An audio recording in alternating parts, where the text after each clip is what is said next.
Hey you, and welcome to this video where I will help you out how to upload images and use them as a prompt on Midjourney. First of all, we need to search for a good picture. So let's say Kendrick Lamar, and let's go to images, and then I like this picture right here. Now we click right mouse, save as, and then we click here on desktop and do save. Now we go to Discord. And right now, it's already standing just right there. But right now, if we go here in the chat and do /describe, you can add a link or add an image. Now, I prefer an image. So let's say we do image, click here, desktop, and click on the picture that we want to use.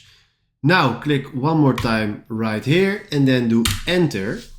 And right now, he will give us a good prompt for the picture that we sent in. So right now, if you can see, he will give us 4 prompts for this picture. And now we can use those prompts or one of those prompts by clicking on the number like this and then do submit, and then he will use this prompt to create new pictures. You can also do imagine all, and then he will use all the 4 prompts and he will start creating a picture with all those 4 prompts when you click on Imagine All. This is exactly how you can do this, and if you found this video helpful, please consider subscribing and give this video a like. And then for now, thanks for watching.